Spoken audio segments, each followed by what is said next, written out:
Thanks, PJ. You didn't talk about my 5-year career in neurosurgery. Thanks for having me, actually. I really appreciate it. It's an honor to actually be here and be able to hang out with you guys. And I'd like to thank ITASA for allowing me to come here and experience hot ITASA nights. Looking forward to that. So I came in earlier, and I was handed this very cool flyer, and I was trying to see, it was like, we are seeking the new Taiwan spirit here. Does anyone know what that means? Because I can't find it. But I believe that the new Taiwan spirit is somewhere out here, and if I think we do 3 cheers very quickly, we are seeking the new Taiwan spirit. We'll have a grand epiphany, and then I'll know what to talk about. So on the count of 3, let's all just say, we are seeking the new Taiwan spirit 3 times, all right? 1, 2, 3. We are seeking the new Taiwan spirit. We are seeking the new Taiwan spirit. We are seeking the new Taiwan spirit. Yeah, that's what I'm talking about.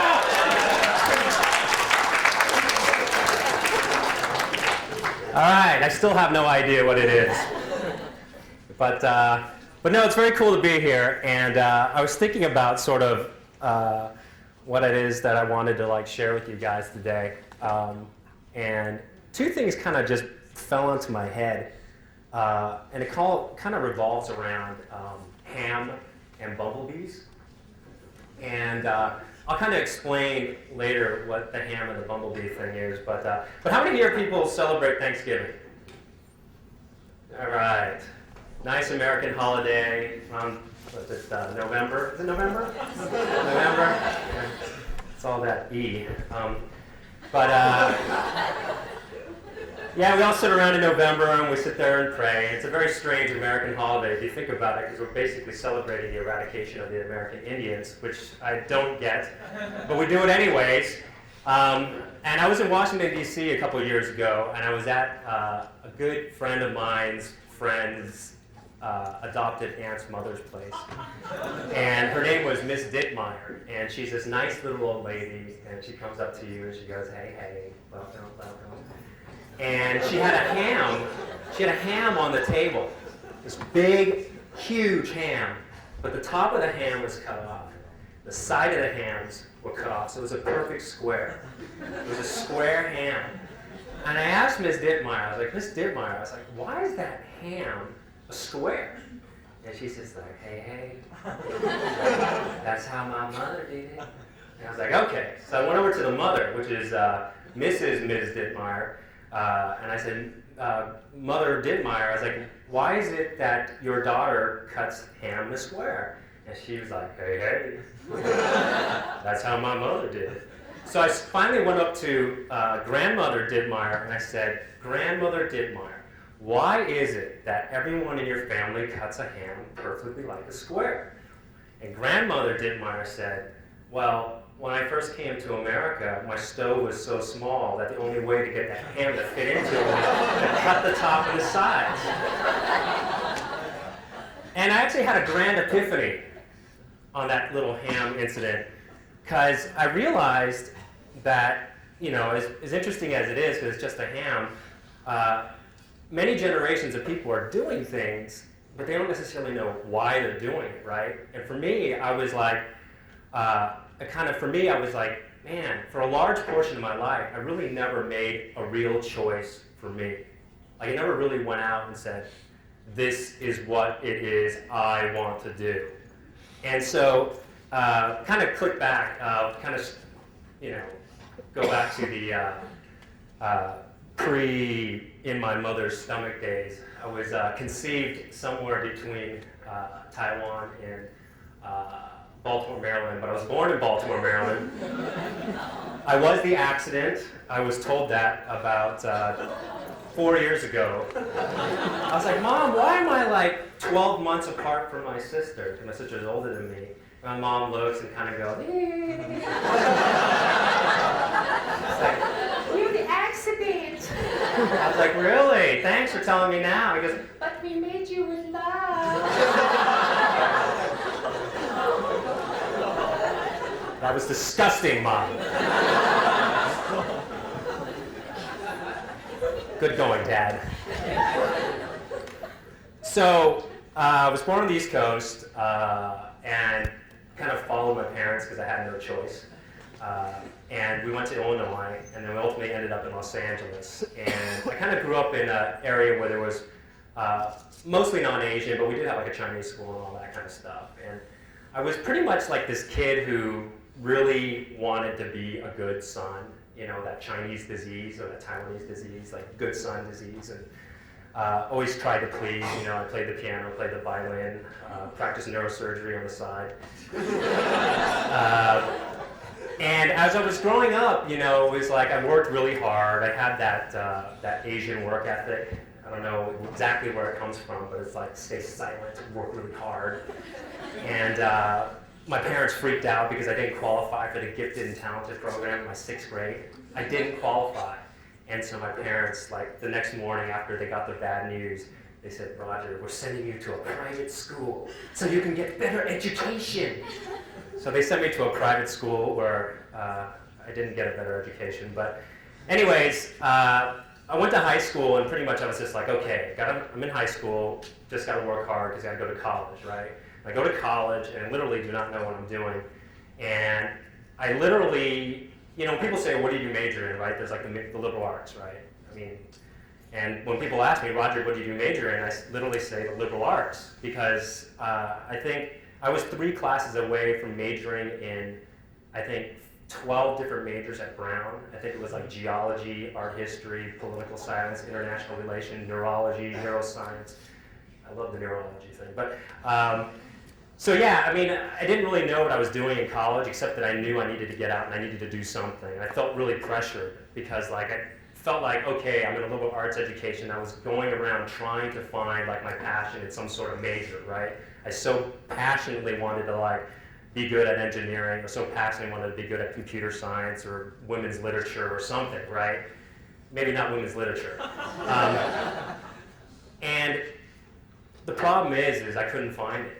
I really couldn't. And every summer, I just had this highfalutin idea because I watched that, you know that movie, Wall Street?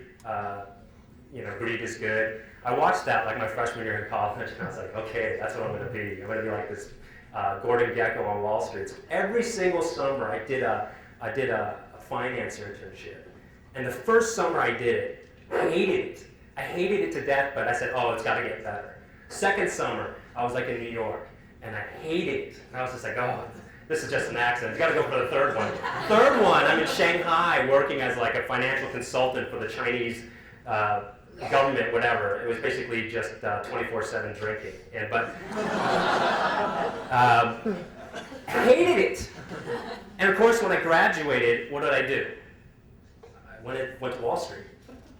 And, you know, because I figured, well, I can't get a PhD because I'm not really smart enough. I didn't know what I was going to, you know, I didn't want to be a doctor, so I didn't want to get my MD, didn't want to get my JD, didn't want to get an MFA, didn't want, you know, I said, what the heck, I'll just go to consulting or banking, so I kind of went to consulting, and that's where it happened. And, that was actually a big mistake on my behalf, and probably the biggest indicator was probably the first day when I worked in finance. They gave out like laptop computers. It was my first computer. I was so happy. I was like, yeah. And we're in this room with like 50 people. It's like the global consulting firm. And everyone's sitting there doing regression analysis, you know, like outlier points and just all these crazy things. I'm sitting there playing Doom.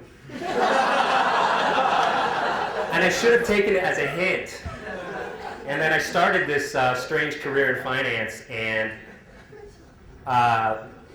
yeah, about a year later, I ended up on a project where, you know, I was an econ sociology theater major. That's what I was, basically majored in baloney, BS. And sorry, I didn't learn anything. I should have bought a Ferrari instead. But I ended up on this project where I had to literally write the code for a computer program that would show whether or not a company was being efficient or not. And that's so beyond my expertise, and I totally screamed out. I was like, I really need like someone with like some sort of degree in how to program, and they said, no, you have to go learn it. And so I had 3 months straight where I was literally working from 8 in the morning till 8 in the morning. And I was trying to learn like cobalt and all this weird stuff. And finally I sat there and I hated sorry, is that the right language? Cobalt? I don't know. That's old school. Yeah, no wonder I didn't finish the project. I was doing the wrong thing. And then it finally hit me. It was like I had three months in a row. I was working like 100 and some hours a week, and it was no joke. It was kind of gross. And finally, I sat there, and it was one of these weird moments where I looked into the mirror. Right? It was like 3 in the morning. I'm in this building, and I look into the mirror, and I'm just like, who am I? And so I literally I was in San Francisco at the time. I just left, and I had these really nice Italian leather shoes, because that's what I thought a successful consultant banker's supposed to wear. So I spent like $400 on these Bruno Magli shoes. So I went for a walk for 5.5 hours. I went from the Embarcadero all the way up to the hookup Safeway, the marina, whatever, and I went all the way down. I walked San Francisco for 6 hours, came back, my shoes were completely screwed up. I had hairline fractures in my arches, and I decided for the first time in my life to make a choice. And it was very weird for me because I realized that time, I was like, I never ever made a choice. Like I kind of was just going with the way it's going, study hard, get good grades, get a good job, get married, get a Volvo, 2.3 kids, a dog, die, whatever. And it was very scary for me because I was just like, wow, I really never made a choice. So I said, you know what, I quit.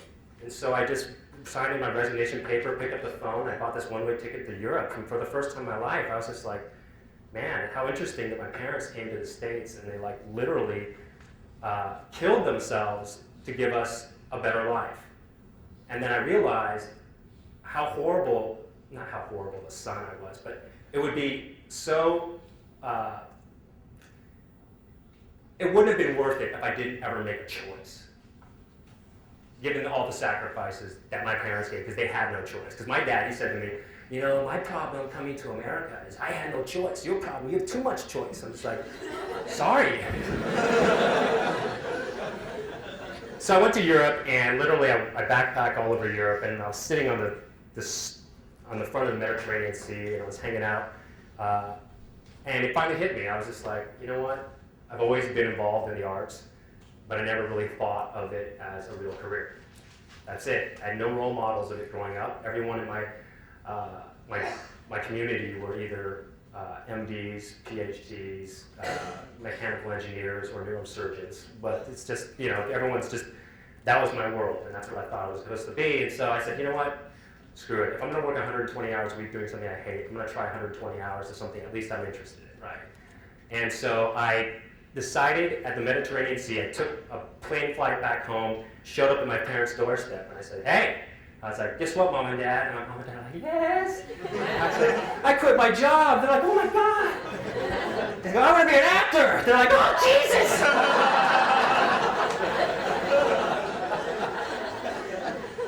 Then my dad's just like, oh, you're going to be an actor, huh? He's like, you know what, Roger? You can be an actor, but if you want to get married, Daddy don't pay for marriage. And I was kind of a smart ass, because I was like, that's fine, Dad, because I'm going to marry a white girl, because in America, they pay for the wedding.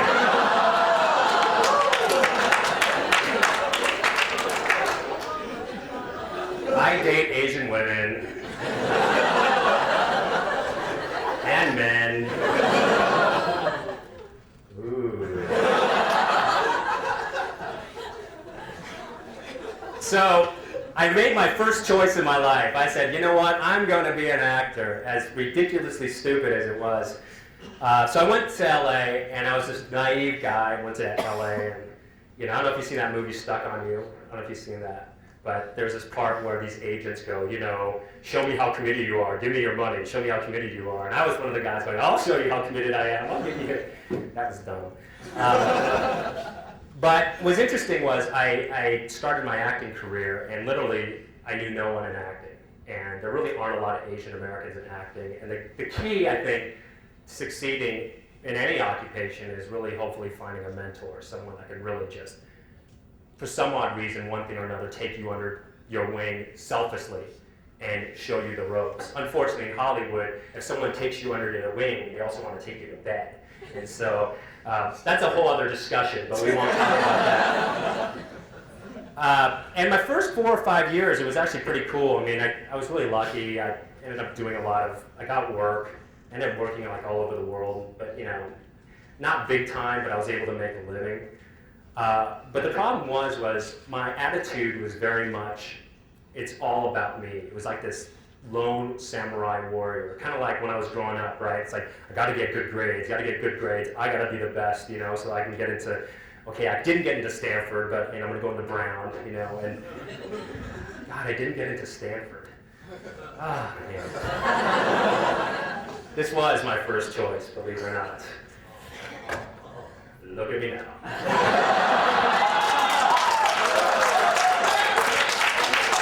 I'm a tree, I'm a dancing tree. Dancing tree. And it was very much about that, get good grades, study really hard, get a job, kick ass, be the lone warrior. And I was doing that in LA, and I was getting some degree of success, but the problem is that there's no one there to catch you if you fall. Especially in an industry where it's very few Asian Americans or anyone that really cares about telling your stories. It's this cycle over and over again of young actors coming in, giving it their all, but finding no love and then getting spit out. So it's like this cycle, right? But it's pretty metaphoric to life too, maybe, I don't know. And the ironic thing about Better Luck Tomorrow was it was probably the best thing that ever happened to me, but it also came at the lowest point in my career. And it actually came at the lowest point of the career of almost every single main cast member. The guy Sung Kang, who played Han, Jason Toker played Virgil, Perry Shen that played Ben, and myself, all 4 of us were literally going to quit acting. We were quitting. Jason was packing up to go to Hong Kong. Sung was actually going to just start a restaurant. I was going to reclaim my fame in the world of neurosurgery. And Perry Shen got a job at Applebee's, the restaurant. Literally, that's where we were all at. And this is sort of kind of going into the world of the importance, I think, of like team, family, support. Like, it doesn't seem to be something that's very, a theme that's really, really prevalent, at least when I grew up in Taiwanese or Chinese American or Asian American society in America. It wasn't for me. So it was a very foreign thing. But there was this guy named Justin Lin, the director of Better Luck Tomorrow. Now, he was a guy that made a huge difference, right? The guy wrote a script, and he was offered by the major Hollywood studios, literally, multi-million dollars. The guy could have made that movie and retired if he cast the whole film anything but Asian. Every single studio in town said, you know what, why don't you put Macaulay Culkin in it or something like that. As long as you don't do an Asian American, we'll give you several $1 million, you're done. And Justin sat there, and I think the courage it took for him was he was just very, very specific about his vision. And he really didn't care about making the big money. He wanted to make the film he wanted to make. And I don't know about you, but I know with Justin, I mean, even today, the guy sleeps on egg carton milk crates. Like, he doesn't have a bed. And before that, he didn't have a bed. And there was times where I come over to his place, it was the dead of winter in Southern California. No, it's not that cold, but he doesn't have a heater. So he's sitting there, in like this sleeping bag, and it's, it looked like the South Park character. I was just like, what the hell? But that movie actually changed my life and changed my perspective of how I see sort of the world in terms of how it is important to like work with a team and work with people to really move forward together. Because here are 4 guys, like like Jason and all those guys. They're great actors. I mean, I've had the privilege of actually working with a lot of quote-unquote name Hollywood actors, and these guys are as good as they are. They just don't have a forum in which to express themselves. People don't write for them. And so here comes Justin, who literally says, I got nothing. I got 10 credit cards. I'm going to make a movie. I would love for you to be in it. This is what I want to give to you. And the thing about Justin, which was really amazing, which has actually set a different precedent in my life, was he was all about giving. It was never about personal gain. His was about helping as many people as he could succeed first. And as by default, he couldn't help but succeed. So here's this guy, no money, but just with a vision. And he just started putting a team together, right? He had actors that were right for the role, he had great writers, all these people that the industry didn't necessarily accept, people that were really good at what they did, but the industry wouldn't give them an opportunity to do what they do. And he just put this ragtag team together, and then, here's the kicker, we go out and we try to raise funds for the movie. Now, we go to our first immediate network of people, which happen to be a lot of Asian Americans. Every single Asian American wealthy person asked us only one question. They asked us, is Brad Pitt or Julia Roberts in the movie? And we said no, that we don't want to do it. That was actually kind of a heartbreak. We're just like, man, where's the team, man? You know, so. And the ironic thing is, the people who financed Better Luck Tomorrow in the beginning were literally all non-Asians and MC Hammer. MC Hammer actually gave us a whole chunk of money. Wow. It's Hammer time! So, that was a very interesting thing, but we went off and we made this movie, and what was really cool was, because it was a little fundamentally different than like in Hollywood, because in Hollywood, most people, they're all about personal gain. It's all about me, it's all about me, I gotta succeed. And what I think set a little different for me was, on this particular set, it was all about giving. Because no one was making any money, no one knew where this was gonna go. But something really strange happened when we got together, because when you put together a team of people that are just really exceptionally passionate at what they do, and they get them together for a common purpose, it's very interesting that what can happen. And what happened on Better Luck Tomorrow for me personally, I don't think I will necessarily ever experience something like this to the degree I experienced it, is miracle after miracle after miracle after miracle after miracle kept happening, one after the next after the next after the next. I couldn't explain it. It was literally, we were $100,000 short, and if we didn't have $100,000 in 2 hours, we're screwed. 1 hour, 59 minutes, all of a sudden, boom, it just came. You know, we lost. It was just things like that kept happening, and every time we thought how amazing things were, it just got better. And I couldn't explain it, and now I look back and, you know, in retrospect, it was about a bunch of people getting together, completely selflessly, trying to help one another achieve something. And there was not really one selfish person on that particular set, and because of that, amazing things can happen. So, so I was thinking about, you know how, that's changed my life. And then I was thinking about when I was flying up here, I was like, okay, seeking the new Taiwan spirit, right? Like what is it that we're really seeking? And does anyone know what the new Taiwan spirit is?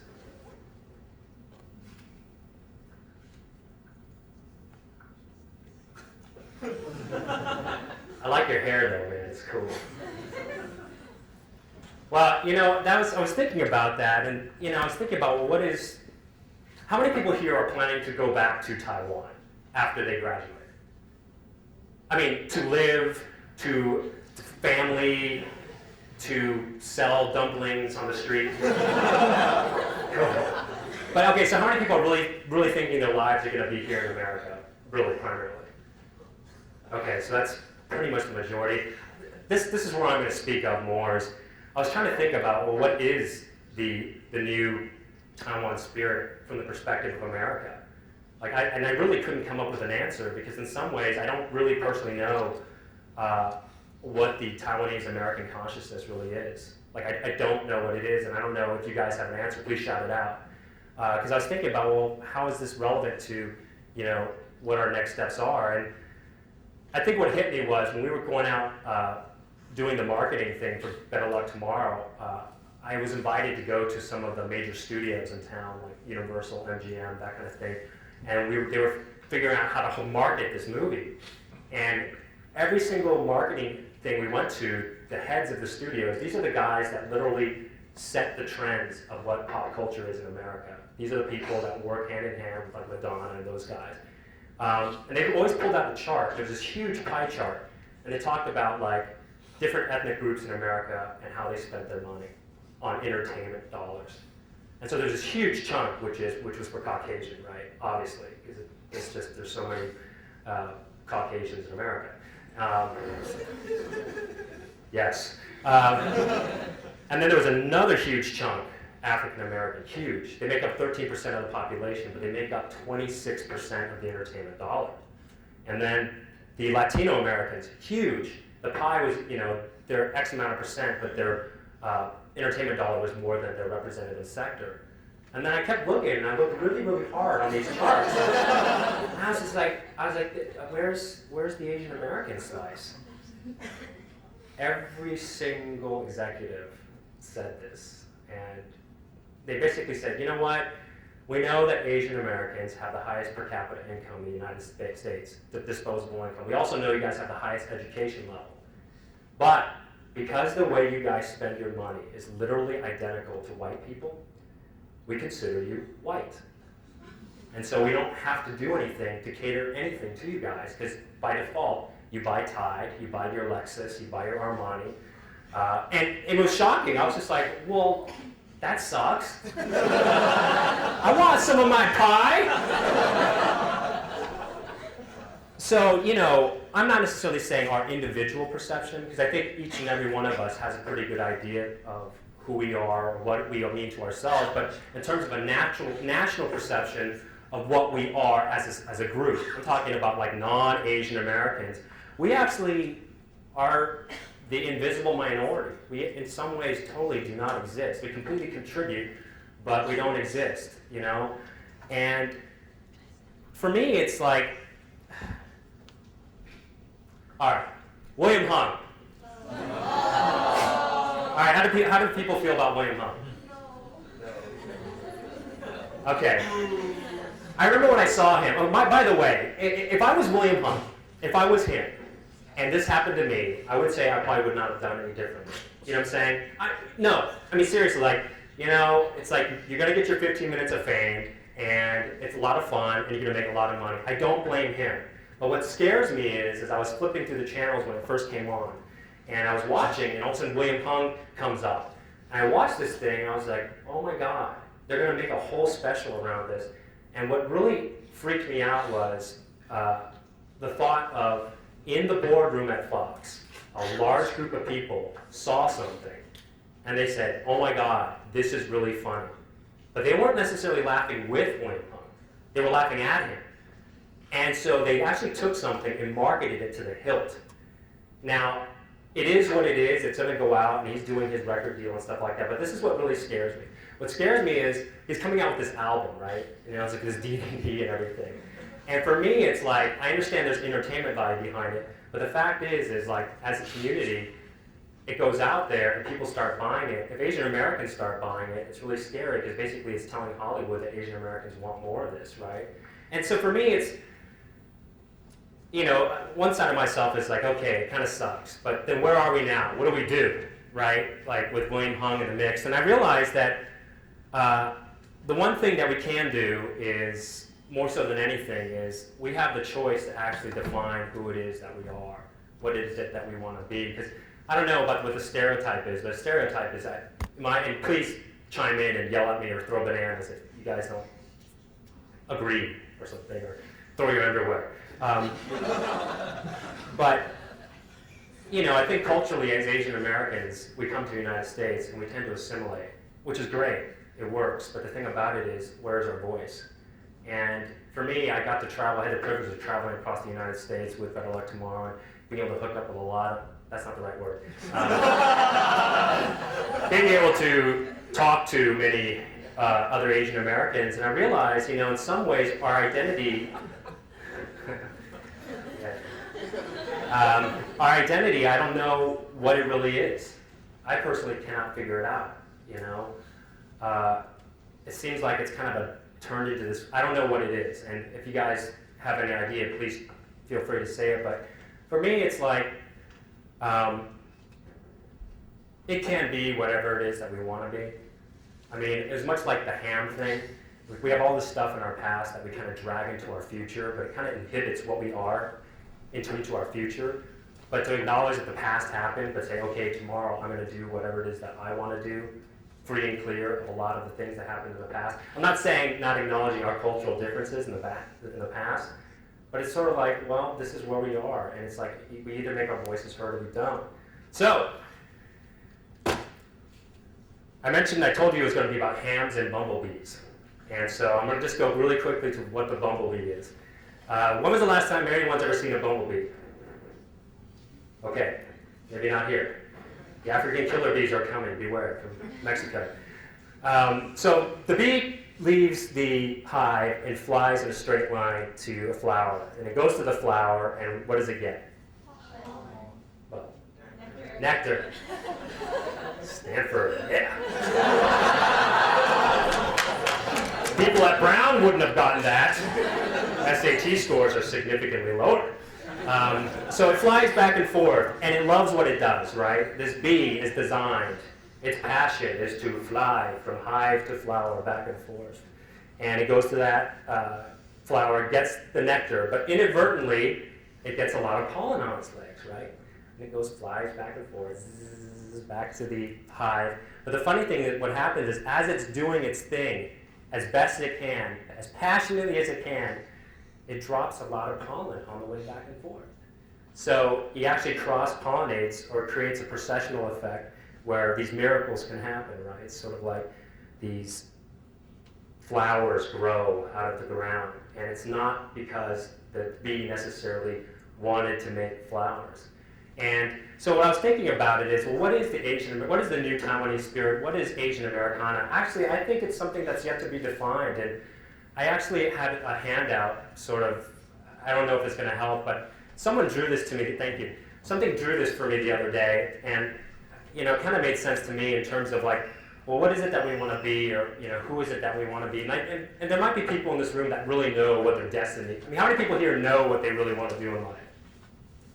God, you guys are lucky. How many people here don't know what they want to do with their lives? Cool. We are not alone. Well, for those of us, I feel like, as we define what we are as being Taiwanese American or living in the United States, as you guys get the handout, is that someone drew this for me the other day, and it really just, for some reason, kind of made a lot of sense, because I think if we play on the highest level and just be all that we can be, I don't mean to sound like a commercial,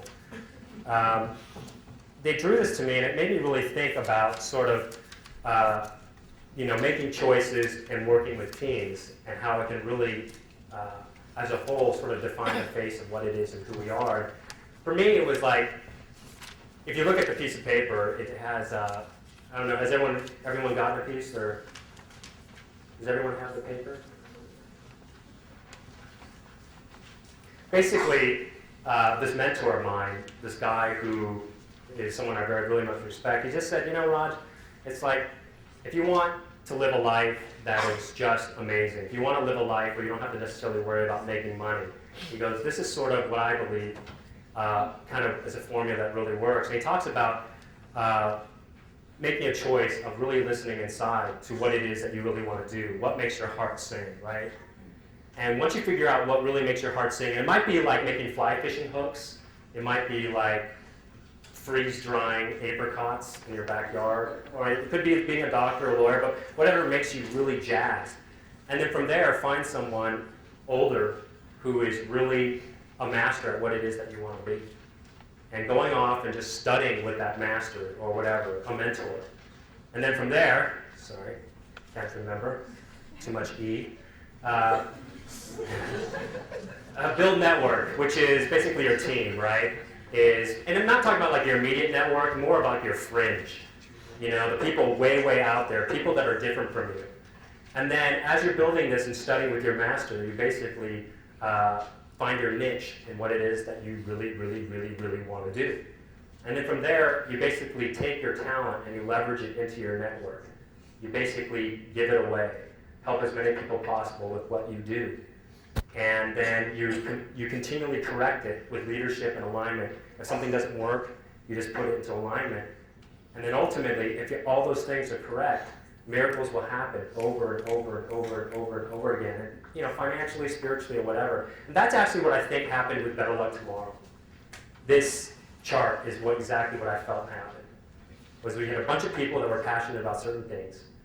We came together under Master Yoda, Justin Lin. And as a team, we built our team together. We figured out what we wanted to do, which was make this obscure Asian American film that we were passionate about. And we leveraged it through just talking to people that, basically through all you guys, helping us to email and everything. And ultimately, that's where the magic happened. So anyway, that is my ham and my bee story.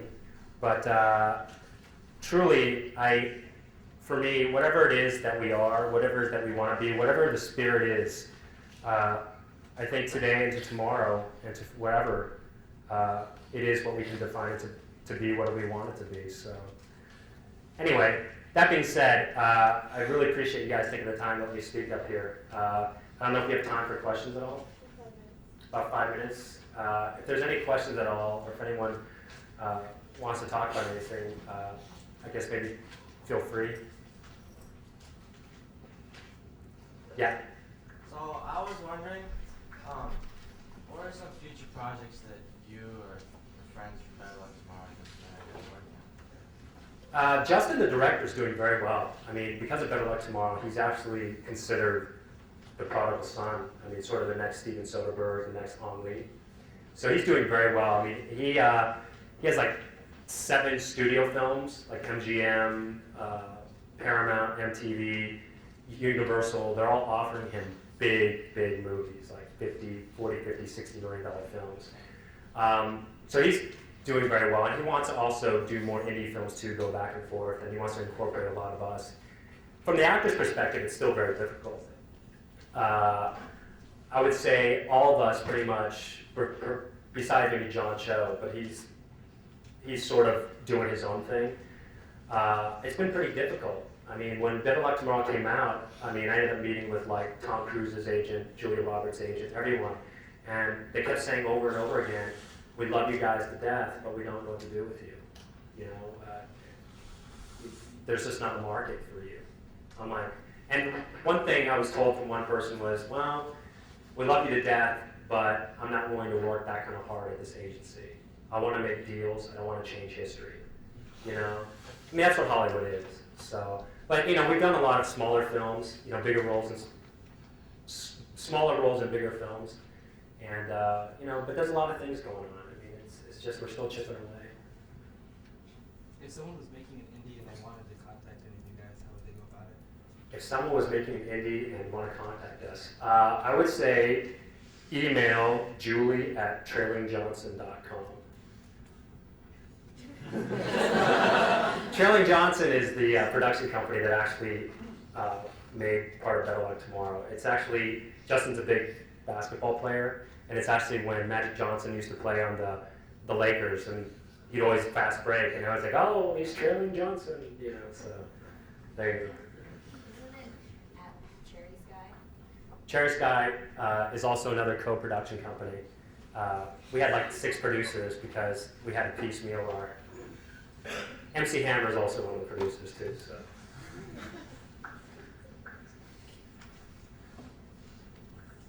What do you think will be like the future of Asian American actors and acting, and how are you represented in the future? What is the future of Asian American actors in acting, and how will they be represented in the future?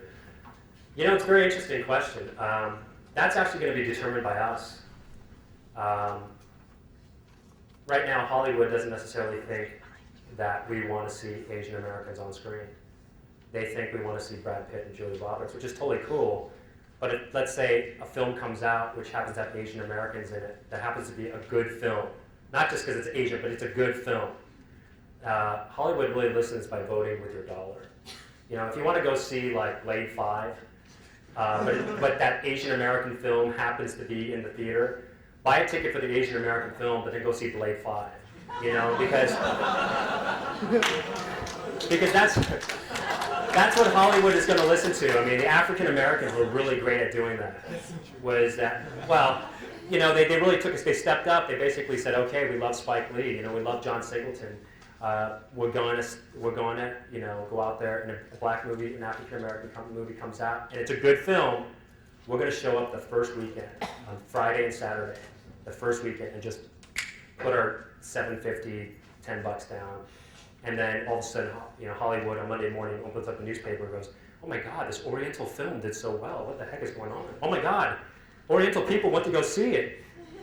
Oriental people get a piece of the pie, and all of a sudden it's like, there's a lemon meringue wedge in the pie now, so it's all economics. So, but certainly it's the chicken or the egg, and we'll be pecking away on this side, and hopefully everyone else will be pecking away on the other, and we'll hopefully meet in the middle. So. What do you think gave you the courage to give up such a stable finance job to go into something so risky as acting? What gave me the courage to leave a stable finance job to go into acting? Because deep down in my gut, I knew I couldn't be exceptional at it. Like I could do it, I could get away with it. I could probably I did make a lot of money doing it, but I wasn't passionate about it. I hated it. It was one of these things where I woke up, on Sunday morning when I woke up, I hated the fact that on Monday I had to go to work. I was looking so forward to Fridays because I could party on the weekends. And I thought about it, I was just like, given a choice, shouldn't I be living a life where I don't care if it's Monday or Friday or Saturday, that everything I do really excites me, and also I can make a living at it. And so I couldn't, I looked around and I looked at all the guys that were suits that were multimillionaires on Wall Street, and I just said, was that the life I wanted? And I was like, no, it just wasn't, and plus I'm not very good at math. All right, is one more question? Did you identify with the Chinese culture growing up? Excuse me? Did you identify with the Chinese culture? Did I identify with my Taiwanese culture? Yeah, I went back a lot. I had to go out and get the bian dang, the huaijian, and no, I went back a lot. I mean, all my relatives are in the Hsinchu area, right? And yeah, that's right. Kejiaren. No, I'm just kidding. I can do the Hockanese dance for you.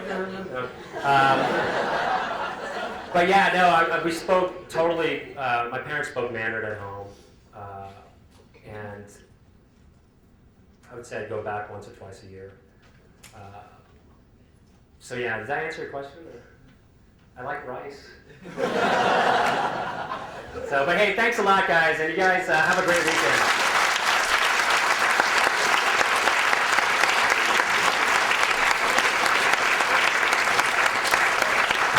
I'd like to thank Robert Dan for coming to speak with us. We really enjoyed your talk. And For me? Thanks, dude. All right, well, have fun tonight at Hot ITASA Nights.